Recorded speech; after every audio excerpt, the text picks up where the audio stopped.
Hello ಗೆಳೆಯರೇ, ನಮ್ಮ ಲಾಯಕ್ಸ್ ಪ್ರಸ್ತುತಪಡಿಸುತ್ತಿರುವ ಕನ್ನಡದಲ್ಲಿ ದೈನಂದಿನ ಸುದ್ದಿ ವಿಶ್ಲೇಷಣೆಗೆ ತಮಗೆಲ್ಲರಿಗೂ ಸ್ವಾಗತ. ಇಂದು ನಾವು ನೋಡಲಿದ್ದೇವೆ ಮಾರ್ಚ್ 18, 2026 ದಿ ಹಿಂದೂ ಪತ್ರಿಕೆಯಲ್ಲಿರ್ತಕ್ಕಂಥ ಇಂಪಾರ್ಟೆಂಟ್ ಆರ್ಟಿಕಲ್ಸ್ಗಳನ್ನು. ಚರ್ಚೆಗೂ ಮುನ್ನ ಇರ್ತಕ್ಕಂಥ ಅನೌನ್ಸ್ಮೆಂಟ್ ಅಂದರೆ UPSC ಪ್ರಿಪ್ರೇಷನ್ ಅಡಿಯಲ್ಲಿ ಟೈಮ್ ಮ್ಯಾನೇಜ್ಮೆಂಟ್ ತುಂಬ ಇಂಪಾರ್ಟೆಂಟು. ಟೈಮನ್ನು ಸರಿಯಾಗಿ ಮ್ಯಾನೇಜ್ ಮಾಡಿದ್ದೇ ಆದರೆ ನಿಮಗೆ ಗೊತ್ತಿರತಕ್ಕಂತಹ ನಾಲೆಜ್ನ ಮುಖಾಂತರ ಸಾಕಷ್ಟು ಕ್ವಶನ್ಸ್ಗಳನ್ನು ನೀವು ಸಾಲ್ವ್ ಮಾಡಲಿಕ್ಕೆ ಸಾಧ್ಯತೆ ಇದೆ. ಟೈಮ್ ಮ್ಯಾನೇಜ್ಮೆಂಟ್ ಆಗಿರ್ಬೋದು, ಅಥವಾ ಯಾವ ರೀತಿಯಾಗಿ ಕ್ವಶನ್ಸ್ಗಳನ್ನು ಪಿಕ್ ಮಾಡಬೇಕು, ಯಾವ ಕ್ವಶನ್ಸ್ಗಳನ್ನು ಇಮಿಡಿಯೇಟಾಗಿ ಬಿಡಬೇಕು ಅನ್ನುವಂಥದ್ದನ್ನು ಮಾಕ್ ಟೆಸ್ಟ್ಗಳಲ್ಲಿ ಮಾತ್ರ ನೀವು ಕಲೀಲಿಕ್ಕೆ ಸಾಧ್ಯತೆ ಇದೆ. ಟೆಸ್ಟನ್ನು ಹೆಚ್ಚು ಸಾಲ್ವ್ ಮಾಡೋದ್ರ ಮುಖಾಂತರ ಯಾವ ಕ್ವಶನ್ಸನ್ನು ನಾವು ಎಲಿಮಿನೇಟ್ ಮಾಡ್ಬೋದು, ಯಾವ ಕ್ವಶನ್ಸನ್ನು ಕಂಪ್ಲೀಟಾಗಿ ಬಿಟ್ಬಿಡ್ಬೋದು, ಇವುಗಳೆಲ್ಲವನ್ನು ನಾವು ಕಲಿಬೇಕು. ಈ ಒಂದು ಸ್ಕಿಲ್ ಸೆಟ್ ಡೆವಲಪ್ ಆಗಬೇಕು ಅಂತಂದರೆ ಮಾಕ್ ಟೆಸ್ಟ್ಗಳು ತುಂಬ ಇಂಪಾರ್ಟೆಂಟು. ಸೊ ಈ ಒಂದು ಹಂತದಲ್ಲಿ ಮಾಕ್ ಟೆಸ್ಟ್ಗಳನ್ನು 22ನೇ ತಾರೀಕಿನಿಂದ ಸ್ಟಾರ್ಟ್ ಮಾಡ್ತಾ ಇದ್ದಾರೆ. ಇದ್ರ ಬಗ್ಗೆ ನಾವು ಆಲ್ರೆಡಿ ಹೇಳಿದ್ದೇವೆ. ಎವ್ರಿ ಸಂಡೇ ಎಕ್ಸಾಮನ್ನು ಕಂಡಕ್ಟ್ ಮಾಡ್ತಾ ಇದ್ದಾರೆ. ಹೆಚ್ಚಿನ ಮಾಹಿತಿ ಬೇಕಿದ್ದರೆ ಇಲ್ಲಿರುವಂಥ ನಂಬರ್ಗೆ ಕಾಲ್ ಮಾಡ್ಬೋದು, ಅಥವಾ ಇಲ್ಲಿರುವಂಥ QR ಕೋಡನ್ನು ಸ್ಕ್ಯಾನ್ ಮಾಡೋದ್ರ ಮುಖಾಂತರ ರಿಜಿಸ್ಟ್ರೇಷನನ್ನು ಮಾಡ್ಕೋಬೋದಾಗಿದೆ. ಇನ್ನು ಚರ್ಚೆಯ ಮೊದಲನೇ ಆರ್ಟಿಕಲನ್ನು ತೆಗೆದುಕೊಳ್ಳುವಂಥದ್ದಾದರೆ, supreme court allows 12 weeks paid leave to all new adoptive mothers. ಈ ಒಂದು ಇಶ್ಯೂ ನಮಗೆ GS ಪೇಪರ್ 2 ನಡೆಯಲ್ಲಿ ಸೋಷಿಯಲ್ ಜಸ್ಟಿಸ್ ಆಸ್ಪೆಕ್ಟ್ನ ಆಧಾರದ ಮೇಲೆ ಕನೆಕ್ಟ್ ಆಗುತ್ತೆ. ಇವಾಗ ಸುಪ್ರೀಂ ಕೋರ್ಟ್ ಒಂದು ರೂಲಿಂಗನ್ನು ಮಾಡ್ತಾ ಇದೆ. ಅಡಾಪ್ಟಿವ್ ಮದರ್ಸ್ಗಳಿಗೆ, ದತ್ತು ತೆಗೆದುಕೊಂಡಿರ್ತಕ್ಕಂಥ ತಾಯಿಗಳಿರ್ತಾರಲ್ಲ, ಸೊ ಮಗುವನ್ನು ಅಡಾಪ್ಟ್ ಮಾಡ್ಕೊಂಡಿರ್ತಾರಲ್ಲ, ಅವ್ರಿಗೋಸ್ಕರ 12 weeks ಅಷ್ಟು ಪೇಡ್ ಲೀವನ್ನು ಪ್ರೊವೈಡ್ ಮಾಡಬೇಕು, regardless of child's age. So ಆ ಒಂದು ಮಗು ಅಡಾಪ್ಟ್ ಮಾಡ್ಕೊಂಡಿರ್ತಕ್ಕಂಥ ಮಗುನ ಏಜನ್ನು ನಾವಿಲ್ಲಿ ಕನ್ಸಿಡರ್ ಮಾಡೋದಿಲ್ಲ ಅಂತ, ಇರ್ರೆಸ್ಪೆಕ್ಟ್ of any age.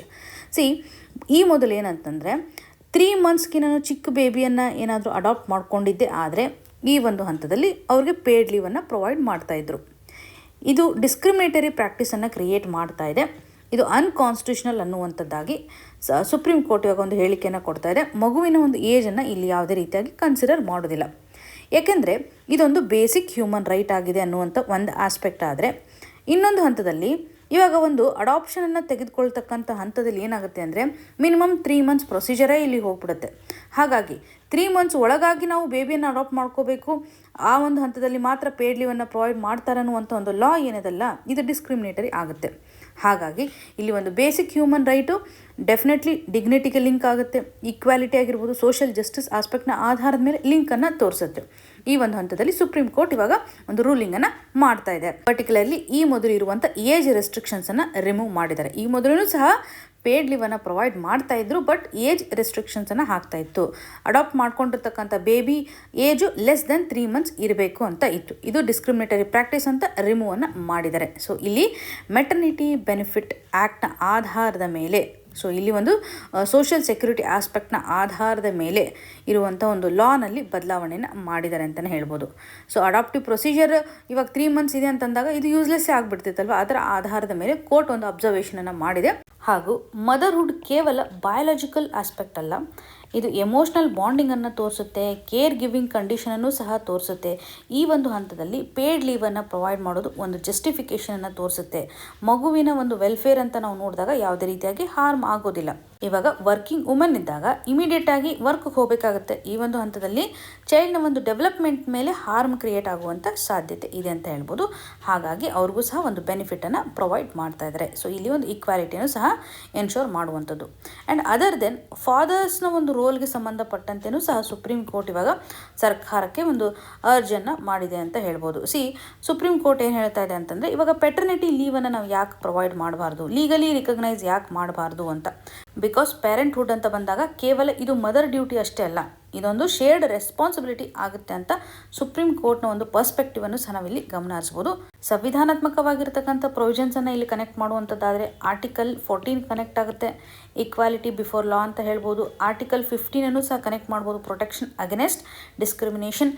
Article 21 right to life with ಡಿಗ್ನಿಟಿಗೆ ಸಂಬಂಧಪಟ್ಟಂತೆಯೂ ಸಹ ನಾವಿಲ್ಲಿ ಕನೆಕ್ಟ್ ಮಾಡ್ಬೋದು. ಸೊ ಒಟ್ಟಾರೆಯಾಗಿ ಈ ಒಂದು ರೂಲಿಂಗ್ ಏನಿದೆಯಲ್ಲ, ಸೋಷಿಯಲ್ ಜಸ್ಟಿಸ್, ರಿಪ್ರೊಡಕ್ಟಿವ್ ಅಟಾನಮಿಯನ್ನು ಇದು ಪ್ರೊವೈಡ್ ಮಾಡ್ತಾ ಇದೆ ಅಂತಲೇ ಗಮನ ಹರಿಸ್ಬೋದು. ಸೊ ಇದರಿಂದಾಗಿ ಒಂದು ಅಡಾಪ್ಷನ್ ಸಾಕಷ್ಟು ಬೆಳವಣಿಗೆ ಆಗ್ಬೋದಲ್ವಾ. ಸೊ ಫ್ಯಾಮಿಲಿ ನಡಿನಲ್ಲಿ ಒಂದು ಒಪಿನಿಯನ್ನೇ ಬದಲಾವಣೆ ಆಗುತ್ತೆ ಅಂತ ಹೇಳ್ಬೋದು. ಮತ್ತು ಮಹಿಳೆಯರು ಇವತ್ತು ವರ್ಕ್ಫೋರ್ಸ್ ನಡಿನಲ್ಲಿ ಪಾರ್ಟಿಸಿಪೇಷನ್ ಮಾಡಬೇಕು ಅಂತಂದರೆ ಅವ್ರಿಗೊಂದು ಸಪೋರ್ಟ್ ಸಿಕ್ಕಂಗಾಗುತ್ತೆ. ಇವಾಗ ಕೇರ್ ಗಿವಿಂಗ್ ಅನ್ನುವಂಥದ್ದು ಒಂದು ಸೋಷಿಯಲ್ ರೆಸ್ಪಾನ್ಸಿಬಿಲಿಟಿ ಅಂತ ಮೆಸೇಜನ್ನು ಕೊಟ್ಟಂಗಾಗುತ್ತೆ. ಜೆಂಡರ್ ಈಕ್ವಲ್ ಪೇರೆಂಟಿಂಗನ್ನು ಸಹ ಇಲ್ಲಿ ರಿಕಗ್ನೈಸ್ ಮಾಡ್ದಂಗೆ ಆಗುತ್ತೆ ಅನ್ನೋದನ್ನು ಗಮನ ಹರಿಸ್ಬೋದು. ಸೊ ಈ ಒಂದು ಜಡ್ಜ್ಮೆಂಟ್ ನಮಗೆ ತುಂಬ ಇಂಪಾರ್ಟೆಂಟ್ ಆಗುತ್ತೆ ಅನ್ನೋದು ಕ್ಲಿಯರಾಗಿ ಗೊತ್ತಿರಲಿ. ಇನ್ನು ಮುಂದಿನದಾಗಿ a bit of a blur over India's new carbon credit plan. ಈ ಒಂದು ಇಶ್ಯೂ ನಮಗೆ GS ಪೇಪರ್ 3 ನಡೆಯಲ್ಲಿ ಕ್ಲೈಮೇಟ್ ಚೇಂಜ್ಗೆ ಸಂಬಂಧಪಟ್ಟಂಥ ಗೋಲ್ಸ್ ಆಗಿರ್ಬೋದು, ಕಾರ್ಬನ್ ಕ್ರೆಡಿಟ್ ಆಸ್ಪೆಕ್ಟ್ನ ಆಧಾರದ ಮೇಲೂ ಸಹ ಕನೆಕ್ಟ್ ಮಾಡ್ಬೋದು. ಈ ಒಂದು ಆರ್ಟಿಕಲ್ ನಡೆಯಲ್ಲಿ ರೀಸೆಂಟಾಗಿ ಒಂದು ಬಜೆಟಲ್ಲಿ ಕಾರ್ಬನ್ ಕ್ರೆಡಿಟ್ ಪ್ರೋಗ್ರಾಮ್ಗೆ ಸಂಬಂಧಿಸಿದಂಥ ಒಂದು ಅಲೋಕೇಶನ್ಸನ್ನು ನೋಡ್ತಾ ಇದ್ವಿ. ಅದರಲ್ಲೂ ನಾವು ಯಾವ ರೀತಿಯಂಥ ಟಾರ್ಗೆಟನ್ನು ಹಾಕ್ಕೊಂಡಿದ್ವಿ, ಇನ್ನೂ ಬೆಟರ್ ವೇನಲ್ಲಿ ಯಾವ ರೀತಿಯಾಗಿ ನಾವು ನಮ್ಮ ಒಂದು ಎಮಿಷನ್ ಲಿಮಿಟೇಷನ್ಸನ್ನು ಮಾಡಲಿಕ್ಕೆ ಸಾಧ್ಯತೆ ಇದೆ ಅಂತ ಆಥರ್ ಅವರು ತಮ್ಮ ಒಂದು ಐಡಿಯಾವನ್ನು ಎಕ್ಸ್ಪ್ರೆಸ್ ಮಾಡ್ತಾ ಇದ್ದಾರೆ. 2026 ಒಂದು ಬಜೆಟನ್ನು ನಾವು ನೋಡಿದಾಗ ನಿಯರ್ಲಿ 20,000 crore ಅಷ್ಟು ಕಾರ್ಬನ್ ಕ್ರೆಡಿಟ್ ಪ್ರೋಗ್ರಾಮ್ಗೆ ಅಲೋಕೇಟ್ ಮಾಡಿದ್ದಾರೆ. ಇಲ್ಲಿ ಫೋಕಸ್ ಮಾಡ್ತಾ ಇರೋದು ಏನಂತಂದರೆ ಹೆವಿ ಇಂಡಸ್ಟ್ರೀಸ್ಗಳಿರ್ತಾವಲ್ವ, ಈ ಒಂದು ಹೆವಿ ಇಂಡಸ್ಟ್ರೀಸ್ ನಡೆಯಲ್ಲಿ ಡಿಕಾರ್ಬನೈಜೇಷನನ್ನು ನಾವು ಎನ್ಶೋರ್ ಮಾಡಬೇಕು ಅಂತ. ಬೇಸಿಕಲಿ ಇಂಡಸ್ಟ್ರೀಸ್ಗಳಿಂದ ಬರ್ತಾ ಇರ್ತಕ್ಕಂಥ ಒಂದು ಕಾರ್ಬನ್ ಎಮಿಷನನ್ನು ಕಂಟ್ರೋಲ್ ಮಾಡಬೇಕಾಗಿದೆ. ಕಾರ್ಬನನ್ನು ಕ್ಯಾಪ್ಚರ್ ಮಾಡುವಂಥದ್ದಾಗಿರ್ಬೋದು, ಇದನ್ನು ಯಾವ ರೀತಿಯಾಗಿ ಯುಟಿಲೈಸ್ ಮಾಡ್ತೇವೆ, ಸ್ಟೋರೇಜ್ ಮಾಡಿರುವಂಥದ್ದಾಗಿರ್ಬೋದು. ಈ ಎಲ್ಲ ಪ್ರೊಸೆಸನ್ನು ನಾವು ಕೆಲವೊಂದಿಷ್ಟು ಸೆಕ್ಟರ್ ನಡೆಯಲ್ಲಿ ಟಾರ್ಗೆಟನ್ನು ಮಾಡ್ತಾ ಇದ್ದೇವೆ. ಫಾರ್ ಎಕ್ಸಾಂಪಲ್ ಪವರ್ ಪ್ಲ್ಯಾಂಟ್ಸ್ಗಳಾಗಿರ್ಬೋದು, ಸ್ಟೀಲ್ ಪ್ಲ್ಯಾಂಟ್ಸ್ಗಳಾಗಿರ್ಬೋದು, ಸಿಮೆಂಟ್ ರಿಫೈನರೀಸ್ ಹಾಗೂ ಕೆಮಿಕಲ್ ಇಂಡಸ್ಟ್ರೀಸ್ಗಳಲ್ಲಿ ಹೆಚ್ಚು ಎಮಿಷನ್ ಆಗುತ್ತಲ್ಲ, ಇದರ ಆಧಾರದ ಮೇಲೆ ನಾವು ಹೆವಿ ಇಂಡಸ್ಟ್ರೀಸ್ಗಳನ್ನು ಫೋಕಸ್ ಮಾಡ್ತಾ ಇದ್ದೇವೆ. ಇದರಿಂದ ಎಮಿಷನನ್ನು ನಾವು ತಡೆಗಟ್ಟಲಿಕ್ಕೆ ಸಾಧ್ಯತೆ ಇದೆ. ಇಂಡಸ್ಟ್ರೀಸ್ಗಳಿಂದ ಬರ್ತಾ ಇರ್ತಕ್ಕಂಥ ಎಮಿಷನ್ನ ಕಂಟ್ರೋಲ್ ಮಾಡಲಿಕ್ಕೆ ನಾವು ಕೇವಲ ಒಂದು ರಿನ್ಯೂಯಬಲ್ ಮೆಥಡಾಲಜಿಯನ್ನು ಅಡಾಪ್ಟ್ ಮಾಡ್ಕೊಳ್ತೀವಿ ಅಂದರೆ ಅಷ್ಟೇ ಸಾಕಾಗೋದಿಲ್ಲ. ಇಲ್ಲಿ ನಾವು ಕ್ಯಾಪ್ಚರ್ ಟೆಕ್ನಾಲಜೀಸ್ಗಳನ್ನು ಅಡಾಪ್ಟ್ ಮಾಡ್ಕೋಬೇಕಾಗತ್ತೆ. ಟೆಕ್ನಾಲಜಿ ವೆರಿ ಇಂಪಾರ್ಟೆಂಟ್ ಆಗುತ್ತೆ. ಕಾರ್ಬನನ್ನು ಯಾವ ರೀತಿಯಾಗಿ ಕ್ಯಾಪ್ಚರ್ ಮಾಡ್ತೇವೆ ಫ್ಯಾಕ್ಟ್ರೀಸ್ಗಳಿಂದ, ಯಾವ ರೀತಿಯಾಗಿ ಸ್ಟೋರೇಜನ್ನು ಮಾಡ್ತೇವೆ ಅಂಡರ್ಗ್ರೌಂಡ್ ನಡಿನಲ್ಲಿ, ಇವೆಲ್ಲವನ್ನು ನಾವು ನೋಡ್ತಾ ಇದ್ವಿ. ಹಾಗಾಗಿ ಒಂದು ಬಜೆಟ್ ಅಲೋಕೇಶನ್ಸನ್ನು ನೋಡ್ತಾ ಇದ್ದೇವೆ. ಇದರಿಂದ ಇಂಡಸ್ಟ್ರೀಸ್ಗಳಿಗೆ ಒಂದು ಕ್ರೆಡಿಟ್ ಸಿಕ್ಕುತ್ತೆ. ಇಂಡಸ್ಟ್ರೀಸ್ಗಳು ಸರಿಯಾಗಿ ಡಿಕಾರ್ಬನೈಸ್ ಕಂಡೀಷನನ್ನು ಎನ್ಶೋರ್ ಮಾಡಿದರೆ ಅವ್ರಿಗೆ ಕ್ರೆಡಿಟನ್ನು ಕೊಡಲಾಗುತ್ತೆ ಅಂತಲೇ ಹೇಳ್ಬೋದು. ಆಥರ್ ಅವರ ಕನ್ಸರ್ನ್ ಏನಿದೆ ಅಂತಂದರೆ ಈ ಒಂದು ಕ್ರೆಡಿಟ್ ಕೇವಲ ಹೆವಿ ಇಂಡಸ್ಟ್ರೀಸ್ಗಳಿಗೆ ಮಾತ್ರ ಸಿಕ್ಕುತ್ತಾ, ಫಾರ್ಮರ್ಸ್ಗಳಿಗೆ ಇದರಿಂದ ಬೆನಿಫಿಟ್ ಏನು ಇಲ್ವಲ್ಲ ಅನ್ನುವಂಥ ಒಂದು ಕನ್ಸರ್ನನ್ನು ನೋಡ್ಬೋದು. ಫಾರ್ಮರ್ಸ್ಗಳು ಸಹ ಕಾರ್ಬನ್ ಕ್ರೆಡಿಟನ್ನು ಅರ್ನ್ ಮಾಡಲಿಕ್ಕೆ ಸಾಧ್ಯತೆ ಇದೆನಾ, ಸಸ್ಟೈನೇಬಲ್ ಆಗಿರ್ತಕ್ಕಂಥ ಒಂದು ಅಗ್ರಿಕಲ್ಚರ್ ಪ್ರಾಕ್ಟೀಸಸನ್ನು ಮಾಡಿದರೆ ಅವ್ರಿಗೂ ಸಹ ನಾವು ಕಾರ್ಬನ್ ಕ್ರೆಡಿಟನ್ನು ಪ್ರೊವೈಡ್ ಮಾಡಬೇಕಾ ಅನ್ನುವಂಥ ಒಂದು ಹೊಸ ಪ್ಲ್ಯಾನನ್ನು ಇಲ್ಲಿ ಎಂಫಸಿಸ್ ಮಾಡ್ತಾ ಇದ್ದಾರೆ. ಅಗ್ರಿಕಲ್ಚರ್ ಸೆಕ್ಟರನ್ನು ಈ ಒಂದು ಸ್ಕೀಮಲ್ಲಿ ನಾವು ಯಾಕೆ ಇನ್ಕ್ಲೂಡ್ ಮಾಡ್ತಾ ಇಲ್ಲ?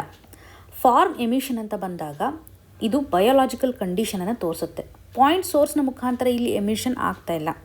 ಮೇಜರ್ ರಿಸೋರ್ಸಸ್ಗಳು ಇವಾಗ ಫಾರ್ಮ್ ಸೆಕ್ಟರಿಂದ ಅಂತ ಬಂದಾಗ ಮೀಥೇನ್ ಎಮಿಷನನ್ನು ನೋಡ್ತೇವಲ್ವಾ, ಈ ಒಂದು ಮೀಥೇನ್ ಎಮಿಷನ್ ಲೈವ್ ಸ್ಟಾಕ್ಗಳ ಮುಖಾಂತರ ಆಗುತ್ತೆ. ನೈಟ್ರಸ್ ಆಕ್ಸೈಡ್ಸ್ಗಳ ಒಂದು ಎಮಿಷನ್ ಫರ್ಟಿಲೈಸರ್ಸ್ನ ಮುಖಾಂತರ ಆಗುತ್ತೆ ಅಲ್ವಾ. ಹಾಗಾಗಿ ಅಗ್ರಿಕಲ್ಚರ್ ಸೆಕ್ಟರ್ನ ಇಲ್ಲಿ ಎಕ್ಸ್ಕ್ಲೂಡ್ ಮಾಡಿದ್ದೇವೆ.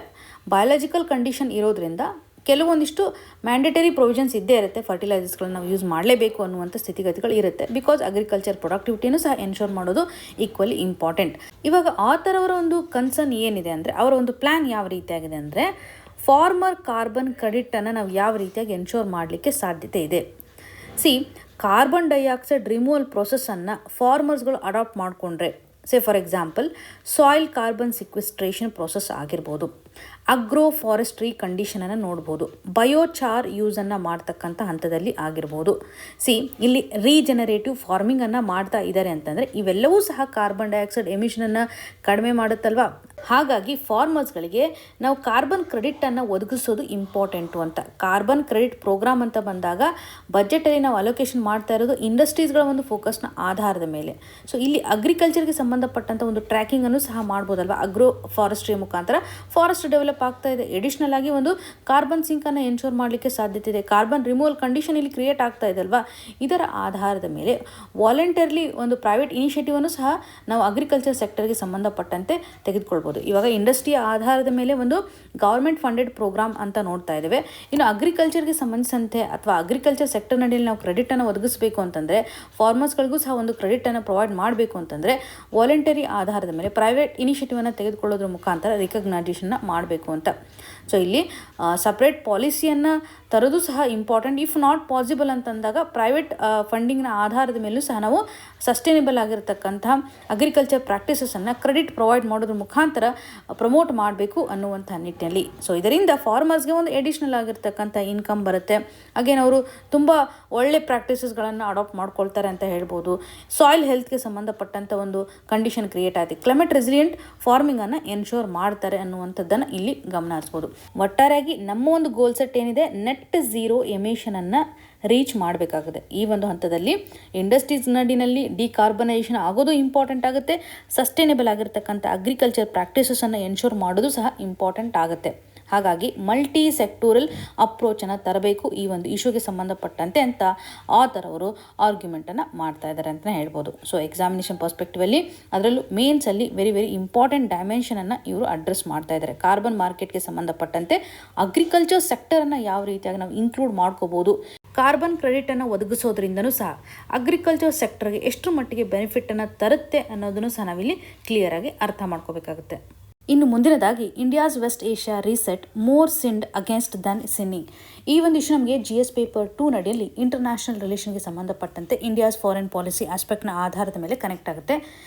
ಇಲ್ಲಿ ವೆಸ್ಟ್ ಏಷ್ಯಾದಲ್ಲಿ ಇರ್ತಕ್ಕಂಥ ಒಂದು ಅನ್ಸರ್ಟನಿಟಿಯನ್ನು ನೋಡಿದಾಗ ಗಾಜಾ ವಾರನ್ನು ನಾವು ಕಾಣ್ತಾ ಇದ್ದೇವೆ. ಇರಾನಲ್ಲಿರ್ತಕ್ಕಂಥ ಒಂದು ಟೆನ್ಷನ್ ಆಗಿರ್ಬೋದು, ಗಲ್ಫ್ ನಡಿಯಲ್ಲಿ ಒಂದು ಇನ್ಸೆಕ್ಯೂರಿಟಿನೂ ಸಹ ಕ್ರಿಯೇಟ್ ಆಗಿದೆ. ಈ ಒಂದು ಹಂತದಲ್ಲಿ ನಮ್ಮ ಒಂದು ನ್ಯಾಷನಲ್ ಇಂಟ್ರೆಸ್ಟನ್ನು ಸಹ ನಾವು ಪ್ರೊಟೆಕ್ಟ್ ಮಾಡಬೇಕಾಗುತ್ತೆ. ಭಾರತ ತನ್ನ ಒಂದು ಫಾರಿನ್ ಪಾಲಿಸಿ ನಡೆಯಲ್ಲಿ ರೀಸೆಟ್ ಮಾಡ್ಕೊಂಡಿರ್ತಕ್ಕಂಥ ಆಸ್ಪೆಕ್ಟ್ಗಳು ಯಾವ ರೀತಿಯಾಗಿದೆ ಅಂದರೆ, ಭಾರತ ಒಂದು ಗಲ್ಫ್ ಒಂದಿಗೆ ಎಂಗೇಜ್ಮೆಂಟನ್ನು ಚೆನ್ನಾಗಿ ಇಟ್ಕೊಂಡಿದೆ ಅಂತ ಹೇಳ್ಬೋದು. ಕಳೆದ ಒಂದು 10 ವರ್ಷವನ್ನು ನಾವು ನೋಡಿದಾಗ ಭಾರತ ಗಲ್ಫ್ ಕಂಟ್ರೀಸ್ಗಳೊಂದಿಗೆ ಇರ್ತಕ್ಕಂಥ ಒಂದು ಕೋಆಪರೇಷನನ್ನು ಎನ್ಹ್ಯಾನ್ಸ್ ಮಾಡಿದೆ. ಹೈ ಲೆವೆಲ್ ಒಂದು ಡಿಪ್ಲೊಮೆಸಿಯನ್ನು ಇಲ್ಲಿ ಎನ್ಶೋರ್ ಮಾಡಲಿಕ್ಕೆ ಮುಂದಾಗ್ತಾ ಇರುವಂಥದ್ದು. ಹಾಗೂ ಟ್ರೇಡ್ ಆಸ್ಪೆಕ್ಟ್ ಅಂತಲೂ ಬಂದಾಗ ಗಲ್ಫ್ ರಾಷ್ಟ್ರಗಳೊಂದಿಗೆ ನಿಯರ್ಲಿ $160 ಬಿಲಿಯನ್ ಅಷ್ಟು ಒಂದು ಟ್ರೇಡ್ ಆಸ್ಪೆಕ್ಟನ್ನು ಅಥವಾ ಟ್ರೇಡ್ ನೆಗೋಸಿಯೇಷನ್ನ ಮಾಡಲಿಕ್ಕೆ ಮುಂದಾಗ್ತಾ ಇರುವಂಥದ್ದು. ಹಾಗೂ ಇಂಡಿಯನ್ ಡಯಾಸ್ಪೋರಾ ಅಂತಲೂ ನಾವು ನೋಡಿದಾಗ ನಿಯರ್ಲಿ 9 to 10 ಮಿಲಿಯನ್ ಅಷ್ಟು ಭಾರತೀಯರು ಗಲ್ಫ್ ಕಂಟ್ರೀಸ್ನಲ್ಲಿ ಇರೋದನ್ನು ನಾವು ನೋಡ್ತಾ ಇದ್ವಿ. ಅಗೇನ್ ಡಿಫೆನ್ಸ್ ಕೋಆಪರೇಷನ್, ಸೆಕ್ಯೂರಿಟಿ ಕೋಆಪರೇಷನ್ನು ಸಹ ಇನ್ಕ್ರೀಸ್ ಆಗ್ತಾ ಇದೆ ಅಂತ ಹೇಳ್ಬೋದು. UAE ಒಂದಿಗೆ ಆಗಿರ್ಬೋದು, ಒಮನ್ ಒಂದಿಗೆ ಆಗಿರ್ಬೋದು, ಕಾಂಪ್ರಿಹೆನ್ಸಿವ್ ಎಕನಾಮಿಕ್ ಪಾರ್ಟ್ನರ್ಶಿಪ್ ಅಗ್ರಿಮೆಂಟ್ಗೆ ಸಂಬಂಧಪಟ್ಟಂಥ ಒಂದು ಕೋಆಪರೇಷನನ್ನು ಸಹ ನಾವು ಎನ್ಹ್ಯಾನ್ಸ್ ಮಾಡಿದ್ದೇವೆ ಅಂತ ಹೇಳ್ಬೋದು.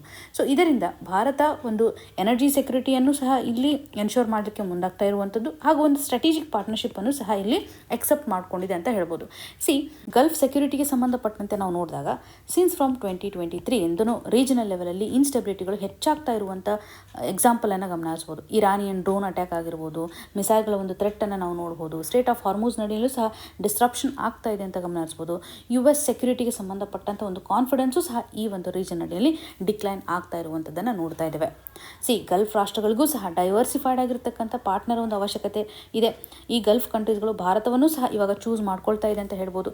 ಭಾರತ ಎಲ್ಲ ರೀತಿಯಿಂದನೂ ಇಸ್ರೇಲ್ ಒಂದಿಗೆ ಒಳ್ಳೆಯ ರಿಲೇಷನನ್ನು ಹೊಂದಿದೆ. ಇರಾನ್ ಆಗಿರ್ಬೋದು, ಗಲ್ಫ್ ರಾಷ್ಟ್ರಗಳೊಂದಿಗೆ ಆಗಿರ್ಬೋದು, ಪ್ಯಾಲೆಸ್ತೀನಿಗೆ ಸಂಬಂಧಪಟ್ಟಂಥ ಒಂದು ರಿಲೇಷನ್ ಆಗಿರ್ಬೋದು, ಇವೆಲ್ಲವನ್ನು ನೋಡಿದಾಗ ಗಲ್ಫ್ ಲೀಡರ್ಸ್ಗಳೊಂದಿಗೆ ಭಾರತ ಒಂದು ಸರಿಯಾದಂಥ ಕೋಆಪರೇಷನನ್ನು ಎನ್ಹ್ಯಾನ್ಸ್ ಮಾಡಿದೆ ಅಂತಲೇ ಗಮನಿಸ್ಬೋದು. ಇಲ್ಲಿ ಭಾರತ ಒಂದು ಸ್ಟ್ರಾಟಜಿಕ್ ಅಟಾನಮಿಯನ್ನು ಎನ್ಶೋರ್ ಮಾಡ್ತಾ ಇದೆ ಅಂತ ಗಮನಿಸುವಂಥದ್ದು. ಹಾಗೂ ಗ್ಲೋಬಲ್ ಲೆವೆಲಲ್ಲಿ ಒಂದು ಪವರ್ ಸ್ಟ್ಯಾಂಡನ್ನು ಅನಲೈಸ್ ಮಾಡಿದ್ದೆ. ಆದರೆ ಇವಾಗ ಚೈನಾ ಇರಾನಿಯನ್ ಆಯಿಲನ್ನು ಬೈ ಮಾಡ್ತಾ ಇದ್ದಾರೆ ಅಲ್ವಾ. ಇವಾಗ ಇರಾನ್ ಮೇಲೆ ಒಂದು ಸ್ಯಾಂಕ್ಷನನ್ನು ಹಾಕಿದ್ದಾರೆ. ವೆಸ್ಟ್ ಸ್ಯಾಂಕ್ಷನ್ ಇದ್ದರೂ ಕೂಡ ಚೈನಾ ಇರಾನ್ನೊಂದಿಗೆ ಇರ್ತಕ್ಕಂಥ ಒಂದು ಟ್ರೇಡ್ ರಿಲೇಷನ್, ಅದರಲ್ಲೂ ಆಯಿಲ್ಗೆ ಸಂಬಂಧಪಟ್ಟಂಥ ಒಂದು ಟ್ರೇಡ್ ರಿಲೇಷನನ್ನು ಕಂಟಿನ್ಯೂಷನ್ ಮಾಡ್ತಾ ಇದೆ ಅಂತ ಹೇಳ್ಬೋದು. ರಷ್ಯಾನು ಕೂಡ ಇರಾನ್ಗೆ ಸಪೋರ್ಟನ್ನು ಮಾಡ್ತಾ ಇದೆ. ಅನ್ನಿವನ್ ಇದ್ರೂ ಕೂಡ ಒಂದು ಸಪೋರ್ಟನ್ನು ಮಾಡ್ತಾ ಇದೆ ಅಂತ ಹೇಳ್ಬೋದು. ಭಾರತಕ್ಕೆ ಇರಾನ್ ತುಂಬ ಇಂಪಾರ್ಟೆಂಟ್ ಆಗುತ್ತೆ. ಯಾಕೆಂದರೆ ಇರಾನ್ ಇವತ್ತು ಎನರ್ಜಿ ಸಪ್ಲೈಯರ್ ನಡೆಯಲ್ಲಿ ಒಂದು ಪೊಟೆನ್ಷಿಯಾಲಿಟಿಯನ್ನು ತೋರಿಸುತ್ತೆ. ಮೇಜರ್ ಪೊಟೆನ್ಷಿಯಾಲಿಟಿಯನ್ನು ಹೊಂದಿರೋದ್ರಿಂದ ಭಾರತದ ಒಂದು ಎನರ್ಜಿ ಸೆಕ್ಯೂರಿಟಿ ಅಂತ ಬಂದಾಗ ಇರಾನಿಂದ ಒಂದು ಸಪೋರ್ಟ್ ಸಿಗಲಿದೆ ಅಂತ ಹೇಳ್ಬೋದು. ಅನದರ್ ಥಿಂಗ್ ಅಂತಂದರೆ ನಾವು ಚಬಹಾರ್ ಪೋರ್ಟ್ಗೆ ಸಂಬಂಧಪಟ್ಟಂತೆ ನೋಡ್ತೇವೆ. ಚಬಹಾರ್ ಪೋರ್ಟ್ನ ಮುಖಾಂತರ ನಮಗೆ ಸೆಂಟ್ರಲ್ ಏಷ್ಯಾದ ಒಂದು ಎಕ್ಸಸ್ ಸಿಗುತ್ತೆ. ಸೊ ಹಾಗಾಗಿ ಇದೊಂದು ಗೇಟ್ ವೇ ಆಗಿ ಆ್ಯಕ್ಟ್ ಮಾಡುತ್ತೆ ಅಂತ ಹೇಳ್ಬೋದು. ಭಾರತದ ಗೂಡ್ಸ್ಗಳಿಗೆ ಬೇಕಾಗಿರ್ತಕ್ಕಂಥ ಒಂದು ಮಾರ್ಕೆಟನ್ನು ಇದು ಒದಗಿಸುತ್ತೆ ಅಂತ ಹೇಳ್ಬೋದು. ಇನ್ನು ಪಾಕಿಸ್ತಾನ್, ಅಫ್ಘಾನಿಸ್ತಾನದ ಮೇಲೆ ನಾವು ಡಿಪೆಂಡೆನ್ಸಿಯನ್ನು ತೋರಿಸುವಂಥ ಅವಶ್ಯಕತೆ ಇಲ್ಲಿ ಬೀಳುವುದಿಲ್ಲ. ಸ್ಟ್ರಾಟಜಿಕ್ ರಿಲಿವೆನ್ಸನ್ನು ಸಹ ನೋಡ್ಬೋದು. ಇಲ್ಲಿ ಭಾರತಕ್ಕೆ ಒಂದು ಅಪಾರ್ಚುನಿಟಿ ಸಿಗಲಿದೆ. ರೀಜನಲ್ ಲೆವೆಲಲ್ಲಿ ಆಗ್ತಾ ಇರುವಂಥ ಒಂದು ಕಾನ್ಫ್ಲಿಕ್ಟ್ನ ಮುಖಾಂತರ ಭಾರತ ಒಂದು ಬಿಗ್ಗೆಸ್ಟ್ ರೋಲನ್ನು ಪ್ಲೇ ಮಾಡ್ತಾ ಇದೆ ಅಂತ ಹೇಳ್ಬೋದು. ಗಲ್ಫ್ ಸ್ಟೇಟ್ಸ್ಗಳಿಗೆ ಬೇಕಾಗಿರತಕ್ಕಂಥ ಒಂದು ಡೈವರ್ಸಿಫೈಡ್ ಪಾರ್ಟ್ನರ್ಶಿಪ್ಪನ್ನು ಭಾರತ ಒದಗಿಸ್ತಾ ಇದೆ. ಅಷ್ಟೇ ಅಲ್ಲದೆ US ಮೇಲೆ ಇರತಕ್ಕಂಥ ಒಂದು ಡಿಪೆಂಡೆನ್ಸಿ, ರಿಲಯಬಿಲಿಟಿನೂ ಸಹ ಕಡಿಮೆ ಆಗ್ತಾ ಇರೋದನ್ನು ನೋಡ್ಬೋದು. ಸೊ ಇಲ್ಲಿ ಒಂದು ಸ್ಟೇಬಲ್ ಆಗಿರ್ತಕ್ಕಂಥ ಎಕನಾಮಿಕ್ ಪಾರ್ಟ್ನರ್ಸ್ಗಳ ಅವಶ್ಯಕತೆ ಇರುತ್ತೆ ಅನ್ನೋದನ್ನು ಗಮನ ಹರಿಸುವಂಥದ್ದು. ಸೊ ಭಾರತ ಇವತ್ತು ಆಲ್ಟರ್ನೇಟಿವ್ ಆಗಿರ್ತಕ್ಕಂಥ ಒಂದು ಹಬ್ಬನ್ನು ಗಲ್ಫ್ ಕಂಟ್ರೀಸ್ಗಳಿಗೆ ಕ್ರಿಯೇಟ್ ಮಾಡ್ತಾ ಇದೆ ಅಂತಲೇ ಗಮನ ಹರಿಸುವಂಥದ್ದು. ಸೊ ಇಲ್ಲಿ ನೋಡಿ GCC+1 ಎಂಗೇಜ್ಮೆಂಟ್ ಅಂತಲೇ ಹೇಳ್ಬೋದು. ಈ ಒಂದು ಮಾಡೆಲ್ ನಡೆಯಲ್ಲಿ ಗಲ್ಫ್ ರಾಷ್ಟ್ರಗಳು ಹಾಗೂ ಭಾರತ ಅಂತಲೇ ನೋಡುವಂಥದ್ದು. ಸೊ ಇದರ ಆಧಾರದ ಮೇಲೆ ರೀಜನಲ್ ಲೆವೆಲಲ್ಲಿ ಕಂಟ್ರಿಗಳ ಮಧ್ಯೆ ಕಾನ್ಫ್ಲಿಕ್ಟ್ ಇದ್ರೂ ಕೂಡ ಒಂದು ಬ್ಯಾಲೆನ್ಸನ್ನು ಮೇಂಟೈನ್ ಮಾಡೋದು ತುಂಬ ಇಂಪಾರ್ಟೆಂಟ್ ಆಗುತ್ತೆ. ಹಾಗಂತ ನಾವು ಓವರ್ ಅಲೈನ್ಮೆಂಟನ್ನು ಮಾಡಬಾರ್ದು. ಸೊ ಎನಿ ಬ್ಲಾಕಿಗೆ ನಾವು ಸಪೋರ್ಟನ್ನು ಮಾಡಲಿಕ್ಕೆ ಮುಂದಾಗಬಾರ್ದು. ನಮ್ಮ ಒಂದು ಪಾಲಿಸೀಸ್ಗಳು ಏನಿದ್ದಾವೆ, ನಮ್ಮ ಒಂದು ಐಡಿಯಾಲಜೀಸ್ಗಳು ಏನಿದ್ದಾವೆ, ಬೇಸಿಕಲಿ ನಾವು ಒಂದು ಎಕನಾಮಿಕ್ ಡಿಪ್ಲೊಮೆಸಿಯನ್ನು ತೋರಿಸ್ತಾ ಇದ್ದೀವಿ ಅಲ್ವಾ. ನಮ್ಮ ಒಂದು ಎಕನಾಮಿಕ್ ಆಸ್ಪೆಕ್ಟ್ಸ್ಗಳು ಎಕ್ಸ್ಪಾನ್ಷನ್ ಆಗ್ತಾ ಹೋಗಬೇಕು, ಜೊತೆಗೆ ಹ್ಯುಮ್ಯಾನಿಟೇರಿಯನ್ ಅಸಿಸ್ಟೆನ್ಸನ್ನು ಸಹ ನಾವಿಲ್ಲಿ ಪ್ರೊವೈಡ್ ಮಾಡ್ತಾ ಹೋಗಬೇಕು ಅಂತ ಹೇಳ್ತಾ ಇದ್ದೀವಿ. ಸೊ ಇಲ್ಲಿ ನಮ್ಮ ಒಂದು ಜಿಯೋಪೊಲಿಟಿಕಲ್ ಆಸ್ಪೆಕ್ಟ್ ಅಂತ ಬಂದಾಗ ಎಲ್ಲ ರಾಷ್ಟ್ರಗಳು ನಮಗೆ ಅಷ್ಟೇ ಇಂಪಾರ್ಟೆಂಟು ಅನ್ನೋದನ್ನು ಕ್ಲಿಯರ್ ಆಗಿ ಮೈಂಡಲ್ಲಿ ಇಟ್ಕೊಂಡು ಒಂದು ಸ್ಟ್ರಾಟಜಿಕ್ ಅಟಾನಮಿಯನ್ನು ಎನ್ಶೋರ್ ಮಾಡಬೇಕು. ನಮಗೆ ಏನೇನು ಪ್ರಾಬ್ಲಮ್ಗಳಿದೆ ಅವುಗಳನ್ನು ಅಡ್ರೆಸ್ ಮಾಡ್ತಾ ಹೋಗಬೇಕು, ಹಾಗೂ ನಮ್ಮ ಐಡಿಯಾಲಜೀಸ್ಗಳನ್ನು ಬಿಟ್ಕೊಡಬಾರ್ದು ಅನ್ನುವಂಥ ನಿಟ್ಟಿನಲ್ಲಿ ಆಥರ್ ಅವರು ಕನಸನ್ನು ವ್ಯಕ್ತಪಡಿಸ್ತಾ ಇದ್ದಾರೆ. ಸೊ ಭಾರತ ಯಾವ ರೀತಿ ಅಂತ ಒಂದು ಫಾರಿನ್ ಪಾಲಿಸಿಯನ್ನು ತೆಗೆದುಕೊಂಡು ಬಂದಿದೆ, ಯಾವ ರೀತಿಯಾಗಿ ಸ್ಟ್ರಾಟಜಿಕ್ ಅಟಾನಮಿಯನ್ನು ಸಹ ಎನ್ಶೋರ್ ಮಾಡ್ತಾ ಇದೆ ಅನ್ನುವಂಥದ್ದನ್ನು ಇಲ್ಲಿ ಗಮನಿಸಬಹುದು. ಇನ್ನು ಮುಂದಿನದಾಗಿ prison outbreak, India's overcrowded jails pose a serious health risk to inmates. ಈ ಒಂದು ಇಶ್ಯೂ ನಮಗೆ GS ಪೇಪರ್ 2 ನಡೆಯಲ್ಲಿ ಪಬ್ಲಿಕ್ ಹೆಲ್ತ್ ಕ್ರೈಸಿಸ್ಗೆ ಸಂಬಂಧಪಟ್ಟಂತೆ ಕನೆಕ್ಟ್ ಆಗುತ್ತೆ. GS ಪೇಪರ್ 2, GS ಪೇಪರ್ 4 ನಡೆಯಲ್ಲೂ ಸಹ ಒಂದು ಜಸ್ಟಿಸ್ನ ಆಧಾರದ ಮೇಲೆ ಈ ಒಂದು ಇಶ್ಯೂನ ನಾವು ಅಡ್ರೆಸ್ ಮಾಡಬೇಕಾಗುತ್ತೆ, ರೈಟ್ ರಿಲೇಟೆಡ್ ಇರತಕ್ಕಂಥ ಆಸ್ಪೆಕ್ಟ್ನ ಆಧಾರದ ಮೇಲೆ.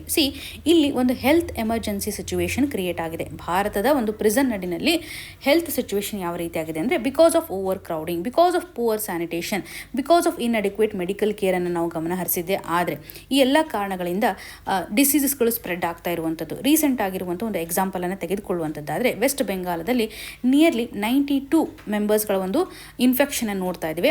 ಹರ್ಪೆಸ್ ಸಿಂಪ್ಲೆಕ್ಸ್ ವೈರಸ್ಗೆ ಸಂಬಂಧಪಟ್ಟಂತೆ ನಾವು ಗಮನ ಹರಿಸ್ಬೋದು. ಸೊ ಇದರಿಂದ ಡೆತ್ ಆಗಿದ್ದಾವೆ, ನಿಯರ್ಲಿ 7 ಡೆತ್ ಆಗಿದೆ, 92 ಮೆಂಬರ್ಸ್ಗೆ ಇವಾಗ ಸ್ಪ್ರೆಡ್ ಆಗಿರೋದನ್ನು ನೋಡ್ತಾ ಇದ್ದೀವಿ. ಫೆಟಾಲಿಟಿ ರೇಟ್ ಅದರಲ್ಲೂ ಈ ಒಂದು ಹರ್ಪೆಸ್ ಸಿಂಪ್ಲೆಕ್ಸ್ ವೈರಸ್ಗೆ ಸಂಬಂಧಪಟ್ಟಂತೆ ನೋಡೋದಾದರೆ 121% ಇದೆ. ಹಾಗಾಗಿ ಓವರ್ ಕ್ರೌಡಿಂಗ್ ಆಗ್ತಾ ಇರೋದ್ರಿಂದ ಪೇಷಂಟನ್ನು ಐಸೋಲೇಟ್ ಮಾಡಲಿಕ್ಕೆ ಆಗ್ತಾ ಇಲ್ಲ, ಹೈಜೀನನ್ನು ಮೇಂಟೈನ್ ಮಾಡಲಿಕ್ಕೆ ಆಗ್ತಾ ಇಲ್ಲ.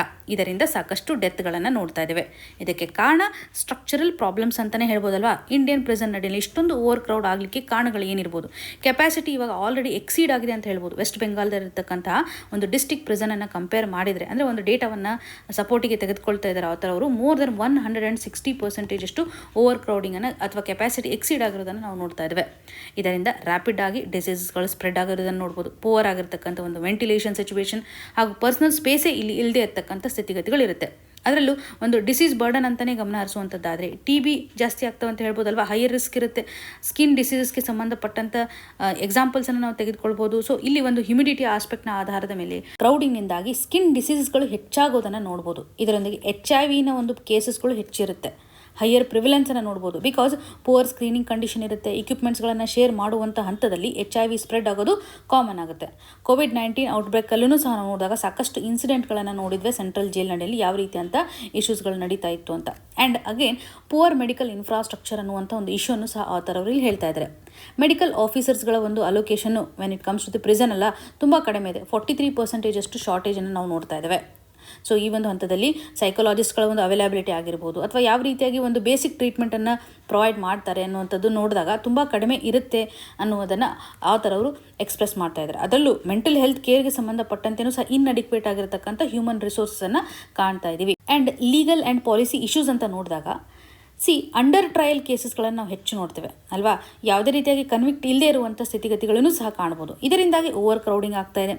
ಕೆಲವೊಂದಿಷ್ಟು ಸಾರ್ತಿ ಜಸ್ಟಿಸ್ ಸಿಸ್ಟಮ್ ನಡೆಯಲ್ಲಿ ತುಂಬ ಡಿಲೇ ಆಗ್ತಾ ಇರೋದ್ರಿಂದ ಓವರ್ ಕ್ರೌಡಿಂಗನ್ನು ಸಹ ಕ್ರಿಯೇಟ್ ಮಾಡ್ತಾ ಇದೆ ಅಂತ ಹೇಳ್ಬೋದು. ಇಮಿಡಿಯೇಟಾಗಿ ಅವ್ರಿಗೆ ಬೇಕಾಗಿರುವಂಥ ಒಂದು ಜಜ್ಮೆಂಟನ್ನು ಕೊಡ್ತಾ ಇಲ್ಲ, ಹಾಗಾಗಿ ಓವರ್ ಕ್ರೌಡಿಂಗ್ ಆಗ್ತಾ ಇದೆ. ಅನ್ನೆಸೆಸರಿ ಅವರನ್ನು ನಾವು ಪ್ರಿಸನಲ್ಲಿ ಇಡಬೇಕಾಗಿರುವಂಥ ಒಂದು ಸ್ಥಿತಿಗತಿಗಳನ್ನು ನೋಡ್ತಾ ಇದ್ದೇವೆ. ಸೊ ಸ್ಕ್ರೀನಿಂಗ್ ಫೇಲ್ಯೂರು ಸಹ ಇಲ್ಲಿ very important, because regular basis ಮೇಲೆ ಹೆಲ್ತ್ ಚೆಕಪ್ಪನ್ನು ಮಾಡೋದು ಇಂಪಾರ್ಟೆಂಟ್ ಆಗುತ್ತೆ. ಎಡಿಕ್ವೇಟ್ ಆಗಿರ್ತಕ್ಕಂಥ ಒಂದು ಹೆಲ್ತ್ ಚೆಕ್ಕನ್ನು ನಾವು ನೋಡ್ತೇವೆ. ಒಂದು ವೇಳೆ ಏನಾದರೂ ತೊಂದರೆ ಆದ್ರೂ ಸಹ ಲೇಟಾಗಿ ಡಿಟೆಕ್ಷನ್ ಮಾಡ್ತಕ್ಕಂಥ ಸಿಚುವೇಶನ್ ಇರೋದ್ರಿಂದ ಸಾಕಷ್ಟು ಜನರಿಗೆ ಇದು ಆಲ್ರೆಡಿ ಸ್ಪ್ರೆಡ್ ಆಗಿರೋದನ್ನು ಗಮನ ಹರಿಸ್ಬೋದು. ಈ ಒಂದು ಹಂತದಲ್ಲಿ ಜಸ್ಟಿಸ್ ನಡಿನಲ್ಲಿ ನಾವು ಕೆಲವೊಂದಿಷ್ಟು ರಿಫಾರ್ಮ್ಸನ್ನು ತೆಗೆದುಕೊಂಡು ಬರಬೇಕು. ಅದರಲ್ಲೂ ಜಸ್ಟಿಸ್ ಸಿಸ್ಟಮ್ ಅಂತ ಬಂದಾಗ ಅಂಡರ್ ಟ್ರಯಲ್ ಕೇಸಸ್ ಇರುತ್ತಲ್ಲ, ಇವುಗಳನ್ನು ಫಾಸ್ಟಾಗಿ ರಿಸಾಲ್ವ್ ಮಾಡಬೇಕು. ಇದರಿಂದ ಓವರ್ ಕ್ರೌಡಿಂಗನ್ನು ತಡೆಗಟ್ಟಲಿಕ್ಕೆ ಸಾಧ್ಯತೆ ಇದೆ. ಮೈನರ್ ಅಫೆನ್ಸಸ್ ಅಂತ ಬಂದಾಗ ಕೆಲವೊಂದಿಷ್ಟು ಸರ್ತಿ ನಾವು ಬೇಲನ್ನು ಕೊಡೋದ್ರ ಮುಖಾಂತರ ಓವರ್ ಕ್ರೌಡಿಂಗನ್ನು ತಡೆಗಟ್ಟಬಹುದಲ್ವಾ. ಸೊ ಇಲ್ಲಿ ನಾನ್ ಕಸ್ಟೋಡಿಯಲ್ ಆಲ್ಟರ್ನೇಟಿವ್ಸನ್ನು ಸಹ ತೆಗೆದುಕೊಂಡು ಬರ್ಬೋದು. ಕಮ್ಯುನಿಟಿ ಸರ್ವಿಸಸ್ ಆಗಿರ್ಬೋದು, ಅಥವಾ ಎಲೆಕ್ಟ್ರಾನಿಕ್ ಮಾನಿಟರಿಂಗ್ನ ಮುಖಾಂತರ ನಾವು ಅವರನ್ನು ಜೈಲಲ್ಲಿ ಇರದೇ ಇರತಕ್ಕಂತೆ ಮಾಡ್ಬೋದು. ಇದರಿಂದನೂ ಸಹ ಓವರ್ ಕ್ರೌಡಿಂಗನ್ನು ತಡೆಗಟ್ಟಲಿಕ್ಕೆ ಸಾಧ್ಯತೆ ಇದೆ. ಹೆಲ್ತ್ ಸಿಸ್ಟಮನ್ನು ಸಹ ನಾವಿಲ್ಲಿ ಎನ್ಶೋರ್ ಮಾಡಬೇಕಾಗತ್ತೆ. ಸೊ ಇಲ್ಲಿ ನ್ಯಾಷನಲ್ ಹೆಲ್ತ್ ಮಿಷನ್ ಅಂತ ಬರುತ್ತಲ್ಲ, ಸೊ ಈ ಮಿಷನ್ ನಡಿನಲ್ಲಿ ಪ್ರಿಸನ್ಗೆ ಸಂಬಂಧಪಟ್ಟಂತೆ ಒಂದು ಹೆಲ್ತ್ ಸಿಸ್ಟಮನ್ನು ಇಂಟಿಗ್ರೇಟ್ ಮಾಡಬೇಕು, ಲಿಂಕನ್ನು ಮಾಡಬೇಕು. ಇದರಿಂದನೂ ಸಹ ನಾವು ಪ್ರಾಬ್ಲಮ್ಗಳನ್ನು ಈಸಿಯಾಗಿ ಫಿಕ್ಸ್ ಮಾಡ್ಬೋದು. ಅದರಲ್ಲೂ ಒಂದು ಹೆಲ್ತ್ ಇಶ್ಯೂಸ್ ಅಂತ ಬಂದಾಗ ಅದರಲ್ಲೂ ಮ್ಯಾಂಡೇಟರಿ ಆಗಿರತಕ್ಕಂಥ ಮೆಡಿಕಲ್ ಸ್ಕ್ರೀನಿಂಗನ್ನು ಪ್ರೊವೈಡ್ ಮಾಡೋದ್ರ ಮುಖಾಂತರ, ರೆಗ್ಯುಲರ್ ಆಗಿ ವ್ಯಾಕ್ಸಿನೇಷನನ್ನು ಪ್ರೊವೈಡ್ ಮಾಡೋದ್ರ ಮುಖಾಂತರ, ಸ್ಯಾನಿಟೇಷನನ್ನು ಇಂಪ್ರೂವ್ ಮಾಡೋದ್ರ ಮುಖಾಂತರ, ವೆಂಟಿಲೇಷನ್ಸನ್ನು ಇಂಪ್ರೂವ್ ಮಾಡೋದ್ರ ಮುಖಾಂತರ ಸಾಕಷ್ಟು ಡಿಸೀಸಸ್ಗಳು ಸ್ಪ್ರೆಡ್ ಆಗೋದನ್ನು ತಡೆಗಟ್ಟಲಿಕ್ಕೆ ಸಾಧ್ಯತೆ ಇದೆ. ಸೊ ಇನ್ಫ್ರಾಸ್ಟ್ರಕ್ಚರ್ ಮೇಲೂ ಸಹ ನಾವಿಲ್ಲಿ ಫೋಕಸ್ ಮಾಡಬೇಕಾಗುತ್ತೆ. ಸ್ಟಾಫಿಂಗ್ ಅಂದರೆ ಹ್ಯೂಮನ್ ರಿಸೋರ್ಸ್ ಮೇಲೂ ಸಹ ಫೋಕಸನ್ನು ಮಾಡಬೇಕಾಗುತ್ತೆ ಅಂತ ಹೇಳ್ಬೋದು. ಸೊ ಸೈಕಾಲಜಿಸ್ಟ್ಗಳ ಒಂದು ಸಂಖ್ಯೆ ಜಾಸ್ತಿ ಇದ್ದರೆ, ಡಾಕ್ಟರ್ಸ್ಗಳ ಒಂದು ಸಂಖ್ಯೆ ಜಾಸ್ತಿ ಇದ್ದರೆ ಇಮಿಡಿಯೇಟ್ ಆಗಿ ಒಂದು ಪಬ್ಲಿಕ್ ಹೆಲ್ತ್ ನಾವು ಇಲ್ಲಿ ಎನ್ಶೋರ್ ಮಾಡ್ದಂಗೆ ಆಗುತ್ತೆ ಅಲ್ವಾ. ಹಾಗಾಗಿ ಕೇವಲ ಒಂದು ಎಮರ್ಜೆನ್ಸಿ ಆಗಿರ್ಬೋದು ಅಥವಾ ಕ್ರೈಸಿಸ್ನ ಸಂದರ್ಭದಲ್ಲಿ ಮಾತ್ರ ರೆಸ್ಪಾನ್ಸ್ ಕೊಡದೆ ಲಾಂಗ್ ಟರ್ಮಲ್ಲಿ ಒಂದು ಅಡ್ಮಿನಿಸ್ಟ್ರೇಟಿವ್ ಮೇಜರನ್ನು ತೆಗೆದುಕೊಂಡು ಬರಬೇಕು ಅಂತ ಆಥರ್ ಅವರು ತಮ್ಮ ಒಂದು ಪಾಯಿಂಟನ್ನು ಇಲ್ಲಿ ವ್ಯಕ್ತಪಡಿಸ್ತಾ ಇದ್ದಾರೆ. ಸೊ ಇವತ್ತು ಡಿಸ್ಕಸ್ ಮಾಡಿರ್ತಕ್ಕಂಥ ಆರ್ಟಿಕಲ್ಸ್ಗಳು ನಿಮಗೆ ನೀಟಾಗಿ ಅರ್ಥ ಆಗಿದೆ ಅಂತ ಭಾವಿಸ್ತಾ ಇದ್ದೀನಿ. ನಿಮ್ಗೆ ಏನೇ ಕನ್ಸರ್ನ್ ಇದ್ರೂ ಸಹ ನಮಗೆ ಕಮೆಂಟ್ನ ಮುಖಾಂತರ ತಿಳಿಸಿಕೊಡಿ ಅಂತ ಹೇಳ್ತಾ ಆಲ್ ದ ವೆರಿ ಬೆಸ್ಟ್. ಧನ್ಯವಾದಗಳು.